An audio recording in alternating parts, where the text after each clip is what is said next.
Hi, my name is Stevie and I like to write songs. In today's episode we'll be mixing, mastering and publishing the 80s rock song that we've been working on. So I'll run you through all the final tasks that I do to get the song ready for final release. Let's go.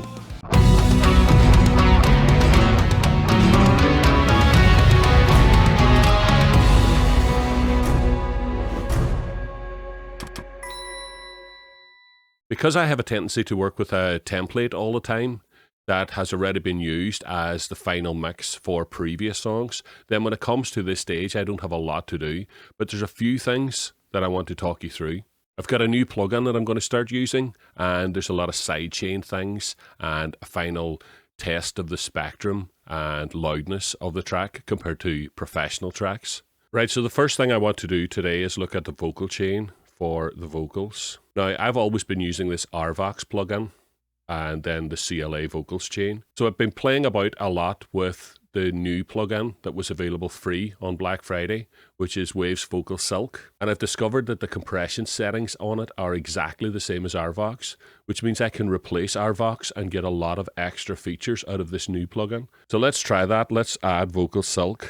Okay, so here is the setting that I've discovered is the same as RVox. We'll put it in the same place on the chain as RVox. We have RVox set to -24 and the gain at -8. This new one has a makeup gain section, which should hopefully help me to not have to do the weird thing that I was doing before where I turn this down by 8 and turn the input up by 8 here in order to keep the gain staging right. So we're going to copy the -24 dB here. And just for now, I want to turn off everything else. Okay, and we'll turn off the CLA as well. We need to find out how to get this RVox and Vocal Silk to be producing the same effect before we can start adding in all the extra features. Maybe our best bet is to duplicate this track, just for now. And on the first track, we'll have RVox, and on the second track, we'll have Vocal Silk. And we want to invert this track. Take a moment of cool reflection, step back to the reverie, prepare for a course correction in the shelter of... Take a moment of cool reflection, step back to the reverie, Now, I'm pretty satisfied that that is a reasonably good no. So that means that we're looking at leaving Vocal Silk like this. Okay, so we've worked it out. So the output should be set at -3.2. Okay, so now that we've worked that out, we can delete this duplicate track here, and we can go back armed with our new knowledge about how to reproduce exactly RVox. So we can lose RVox from this track, turn everything else back on again.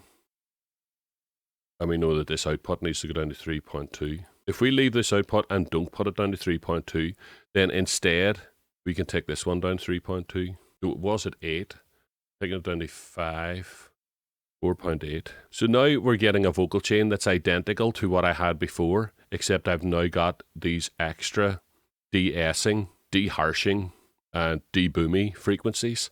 So we can see this in operation on the track. Take a moment of cool reflection, step back to the reverie, prepare for...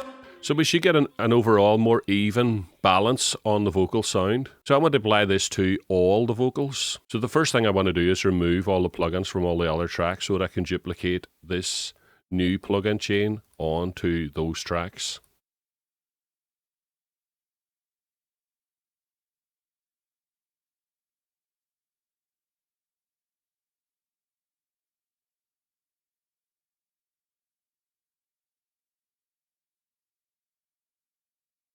Okay, so all the vocal tracks now have had RVox replaced with this new Silk Vocal plugin.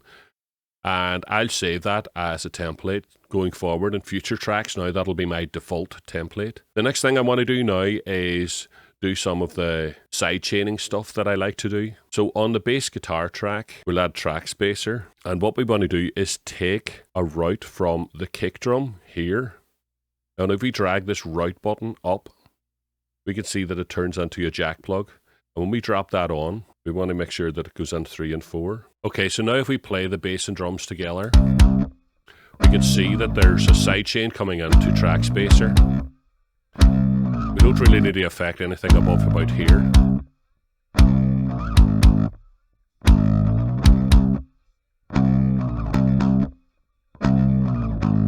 So that's just clipping a little bit of the signal from the bass guitar every time the kick drum hits, so that it allows the kick drum to have more transient and punch in the final mix. And I like to do the same thing with the vocals.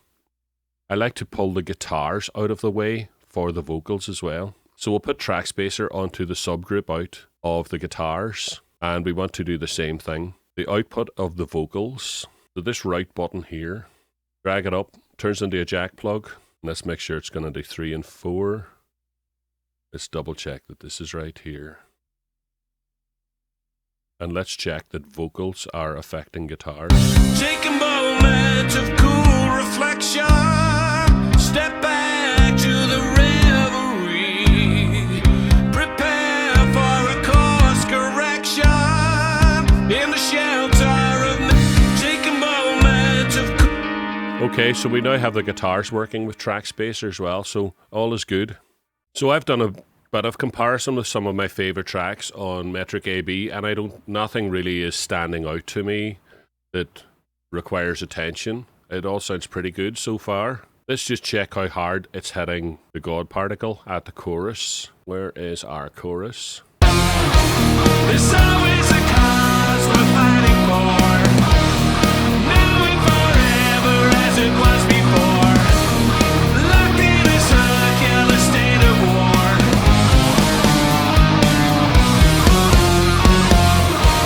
There's always a cause and a compromise. We are the truth that is brutalized. Born in the eyes of the sacrifice.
Okay, I think I'm happy with it.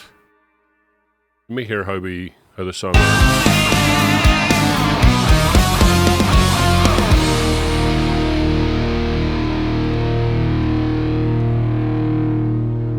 So what you typically find is that if you pay a bit of attention while you're actually tracking things, make sure you do a good job of tracking them, make sure that everything is all nice and tidy and that there's no unwanted noises on the vocals and everything's nicely pitch corrected and you're using the right sounds on the guitars and they're nice and tight and the drums are well programmed and stuff like that, then you've got very little to do when it comes to the mixing stage because everything will just naturally come together. And that's what I found in this situation. I'm happy enough with the mix.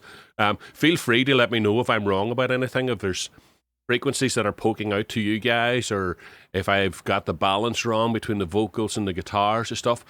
Always interested in honing my own skills and getting better at it. So if you've got any constructive feedback on it, I'd be more than delighted to know about it. Let's get this rendered out now so that we can move to the next stage and get it published on DistroKid. So I always want to render out 2 different versions of the song. One with a click at the start. Let me check this. Now, the reason why I render this out is because I'm going to be doing a lyrics video and I'm going to have to lip sync to it in order to line up the tracks in the video editor later on. This click track will be very, very convenient. So we'll render out one version with the click track and one version without. So we'll save it to the desktop and we'll call this one with click. Stereo wave 24-bit, yep, all that's good. And this will give us a chance now to see what the LUFS is. A lot of people talk about LUFS as if it's really, really important. Oh, you have to do this or you have to do that or you'll be penalized on Spotify and so on. I typically find that I don't really do that. When I use the actual default settings on the God particle, I always end up with an LUS of around -10.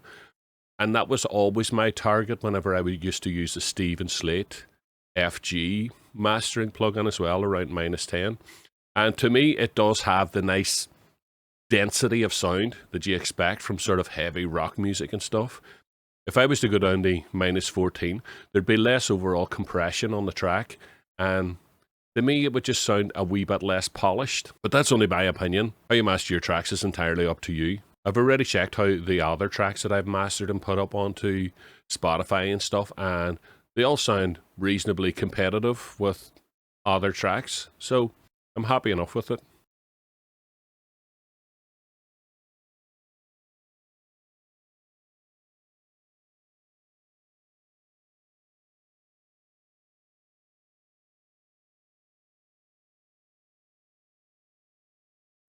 So let's now mute this countdown because we don't want it on the final release track. And let's render it again. We'll call this one without click. Let's call it that. So we'll overwrite any previous versions of the track because this is now the final master and it'll save any confusion.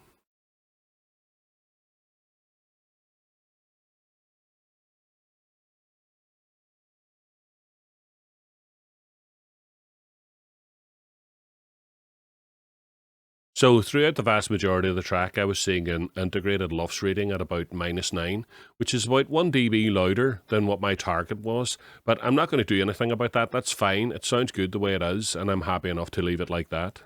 So save the project, and I think we're done with Reaper. So our next step is to log into DistroKid and start publishing our track. So here we are on DistroKid, and you can see all the tracks that I've already uploaded. So let's upload a new one. We want to put it on all these things. It's a single.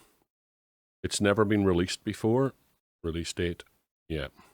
I'm just going to set the release date today and it'll be ready as soon as possible. Band name is Stevie McLaughlin.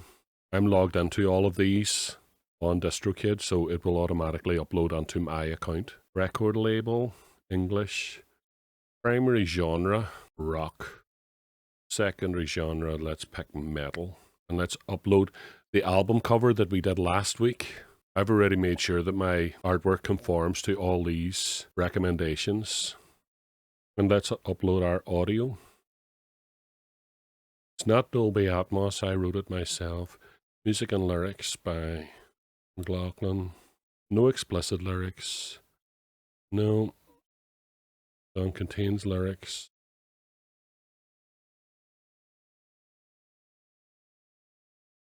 And so there we are. The track is uploading.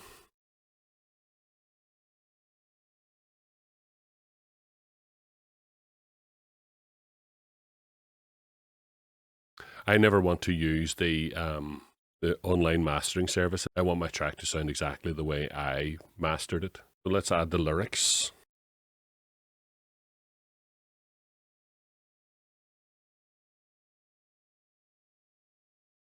So the song is now processing and it will be up on all the various streaming sites as soon as it's ready. And at that point, I can go in and I can sync the lyrics as well, so that on some of the sites that have that facility, the lyrics will come up and sync with the track. But in the meantime, we're finished. So that's it. The song is finished, mixed, mastered, and up on DistroKid. The next thing is just to wait for it to be released. And next week, I'll release a lyrics video for it, and we'll put that up on YouTube and Facebook and places like that as a promo tool for the song. So we're almost at the end of the cycle of this song, so I hope you enjoyed watching it from the very beginning to the absolute complete final stages. And from now on, every time I do a song, that's what I want to do, take it the whole way through to the final stage and the release process. So I hope you found that interesting and engaging. I hope you learned something, and I especially hope that it inspired you to release some music of your own. And if it did, then please let me know. Love hearing from you guys. So thank you so much for watching this far into the video. You guys rock.